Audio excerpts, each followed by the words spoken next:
Allopathy ശാസ്ത്രം എന്ന് പറയണേ ഓരോ അവയവങ്ങളെ പ്രത്യേകം കണ്ടുകൊണ്ട് അതിനെ ചികിത്സിക്കുന്ന ഒരു സമ്പ്രദായം. എന്നാൽ ആയുർവേദം അങ്ങനെയല്ല. അവൻ കൗശിക സിദ്ധാന്തം അനുസരിച്ചാണ് അവൻ ചികിത്സിക്കുന്നത്. കൗശികം എന്ന് പറഞ്ഞു കഴിഞ്ഞാൽ കോശ സിദ്ധാന്തം അനുസരിച്ച് അവര് ശരീരത്തെയാണ് ചികിത്സിക്കുന്നത്. ആയുർവേദം മനസ്സിനെയാണ് ചികിത്സിക്കുന്നത്. ശരീരത്തിന് യാതൊരു വിലയും ആയുർവേദത്തിലില്ല. എല്ലാ രോഗങ്ങളും മനസ്സിലാണ് ഉണ്ടാവണേ. അപ്പോൾ മനസ്സില്ലെങ്കിൽ ശരീരം എവിടെ?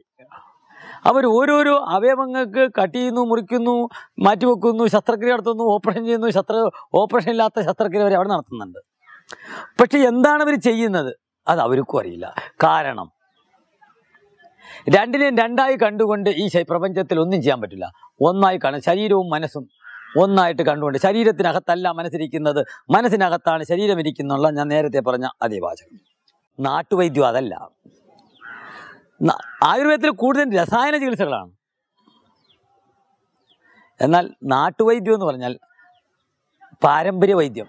പാരമ്പര്യ വൈദ്യം എന്ന് പറയുന്നത് അങ്ങനെ ഒരു വൈദ്യൻ അമ്മയാണ്. പണ്ടത്തെ അമ്മമാരുടെ കയ്യിലായിരുന്നു വൈദ്യം ഇരുന്നത്. ഏറ്റവും കൂടിയ മരുന്നുകളെല്ലാം അടുക്കളയിൽ ഇരിപ്പുണ്ട്. ബാക്കിയുള്ളത് അവിടെ കൊണ്ട് പറ്റുന്നെങ്കിലേ ഒരു വൈദ്യൻ്റെ അടുത്ത് പോകുന്നുള്ളൂ. അതാത് നാട്ടിന് ഓരോ പാരമ്പര്യമാണ്. നമ്മളിപ്പോൾ ചേർത്തലയാണെങ്കിൽ ചേർത്തലയ്ക്കകത്തുള്ളൊരു പാരമ്പര്യമുണ്ട്. ഇവിടുത്തെ മണ്ണ്, ഇവിടുത്തെ കാലാവസ്ഥ, ഇവിടുത്തെ ഭൂപ്രകൃതി, ഇവിടുത്തെ വൃക്ഷങ്ങൾ, ഇവിടുത്തെ ചെടികൾ, ഇതെല്ലാം അനുസരിച്ച് ഈ നാട്ടിന് ഒരു പേര് തന്നെ വ്യത്യസ്തമാണ്. അതിന് ഉദാഹരണം പറഞ്ഞാൽ നമ്മളിപ്പോൾ ഇവിടുത്തെ ആയുർവേദത്തിൻ്റെ മരുന്നുകളുടെ പേരല്ല കണ്ണൂര ഭാഷ. അവന് ഒരു വൈദ്യന് ഒരു മരുന്ന് കൊണ്ട് ചികിത്സിക്കാൻ അറിയാമെങ്കിൽ അതേ മരുന്ന് കൊണ്ട് വേറെ വൈദ്യന് വേറെ മരുന്ന് അറിയാവുന്നേ. ഒരു വൈദ്യർക്കും ഒരു കാരണവശാലും ഒരു വൈദ്യന് അറിയാവുന്ന വേറെ വൈദ്യന് അറിഞ്ഞുകൂടാ. ഇത് ആർക്കും അറിയാത്തൊരു സംഗതിയാണ്. നമ്മൾക്ക് വിചാരിക്കുന്നത് എല്ലാ വൈദ്യന്മാർക്കും ഒരു കാര്യം അറിയാവുന്നതല്ല. എല്ലാവരുടെയും ശരീരഘടനയ്ക്ക് തന്നെ വ്യത്യാസമുണ്ട്. അവൻ്റെ ചികിത്സയ്ക്ക് അവൻ പഠിച്ചിരിക്കുന്ന പാഠം രോഗനിർണയത്തിന് വ്യത്യാസമുണ്ട്. അവൻ കൊടുക്കുന്ന മരുന്നിന് വ്യത്യാസമുണ്ട്. എല്ലാ നാട്ടിലും ഒരു മരുന്ന് കൊണ്ട് ഓരോ വൈദ്യന്മാരും വേറെ വേറെ ചികിത്സയാണ് ചെയ്യുന്നത്. അപ്പം ആരാണ് വൈദ്യൻ? അമ്മ തന്നെയാണ് വൈദ്യര്. തലമുറകളായിട്ട് കൈമാറി വന്ന അമ്മയുടെ കയ്യിൽ കിട്ടിയ അവൻ്റെ ജീനിൽ കൂടെ കിട്ടിയ അറിവുകളാണ്. അത് കഴിഞ്ഞ് ഒന്നുകൂടെ പറഞ്ഞുതരാം.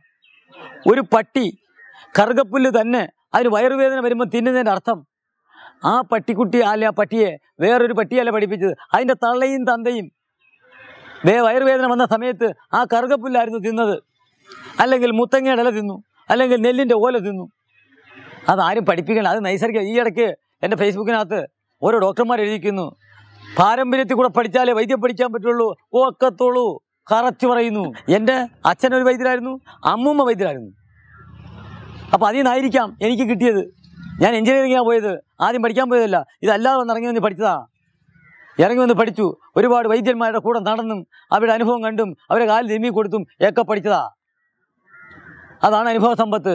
അവനടുത്ത് എനിക്കൊരു കാര്യം ഇന്നുവരെ എനിക്കൊരു വൈദ്യം അറിഞ്ഞും കൂടാ. ഒരു വൈദ്യരും ഒരു ചുക്കും പഠിച്ചിട്ടില്ല. ഒറ്റ ഒരുത്തനും ഇന്ന് ശരീരത്തിൻ്റെ ഒരു പൂട പോലും പഠിക്കാൻ ഇന്ന് വരെ 1 കോടി ജന്മം എടുത്താൽ നടക്കൂല. അതിൻ്റെ സൃഷ്ടി അതാണ്. ഏതെങ്കിലും എടുത്ത് വരാൻ പറ, ആരെങ്കിലും വൈദ്യം പഠിച്ചുകൊണ്ട് വരാൻ പറ. ഒറ്റ ഒരുത്തനും ഈ പ്രപഞ്ചത്തിൽ ഭൂമിലോകത്തിൽ വൈദ്യം പഠിച്ചിട്ടില്ല. വൈദ്യൻ എന്ന് പറഞ്ഞാൽ മഹാവൈദ്യൻ. അവൻ ഇതിനകത്തായിരിക്കുന്നത്, അവനാണ് യഥാർത്ഥ വൈദ്യൻ. അതാണ് നേരത്തെ ഞാൻ പറഞ്ഞത്. അവൻ അറിയാതെ ഈ പ്രപഞ്ചത്തിൽ ഒന്നും സംഭവിക്കില്ല. ഞാൻ അറിയാതെ നിന്റെ തലയിലെ ഒരു മുടി പോലും കൊഴിയില്ല. ഞാൻ നിന്റെ ഹൃദയത്തിനകത്താണ് ഇരിക്കുന്നത്. ഞാനല്ലാതെ നിനക്ക് വേറൊരു ദൈവം ഉണ്ടാവാൻ പാടില്ല. ഞാൻ വസിക്കുന്ന ദേവാലയം മാത്രമാണിത്. ശരീരത്തിനല്ല പ്രാധാന്യം കൊടുക്കേണ്ടുന്നത്, മനസ്സിന് പ്രാധാന്യം കൊടുക്കുക. അവൻ വിചാരിച്ചാൽ എല്ലാ രോഗവും മാറും. അല്ല കുറേ വാചകം, കുറേ കസർത്തും, കുറേ അഭിനയവും, കുറച്ച് പുസ്തകം പഠിച്ചുകൊണ്ടൊന്നും വൈദ്യം പഠിക്കാൻ പറ്റൂല. ഒരു കുറുന്തോട്ടി കാണണമെങ്കിൽ കേരളത്തിൽ 10 കുറുന്തോട്ടിയുണ്ട്. ഒരെണ്ണം ഏതെങ്കിലും ഡോക്ടർമാരെ വെല്ലുവിളിച്ച് പറയണോ? ഏതെങ്കിലും ഡോക്ടർമാർക്ക് 10 കുറുന്തോട്ടി കണ്ടാൽ തിരിച്ചപ്പോടെ ഒരു 2 എണ്ണം കണ്ടാൽ തിരിച്ചറിയാൻ കൊടുത്ത ഡോക്ടർമാരാണ്.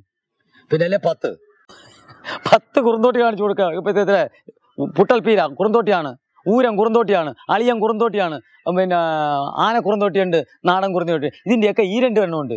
ഇതിലെല്ലാത്തിനും ഈ 2 പേരുണ്ട്. അപ്പോൾ 10 കുറുന്തോട്ടി തന്നെ ഉണ്ട്. അതിലെ കുറുന്തോട്ടിക്ക് പകരം ഊരം പറിച്ചുകൊണ്ട് വന്നിട്ട് ഇത് കുറുന്തോട്ടിയാന്ന് പറയുമ്പോൾ അതും കുറുന്തോട്ടിയാന്ന് പറയും. നാളെ കോടതി വാദിക്കാം ഇത് കുറുന്തോട്ടിയാണെന്ന്. അങ്ങനെ വാദിക്കുന്നതല്ല.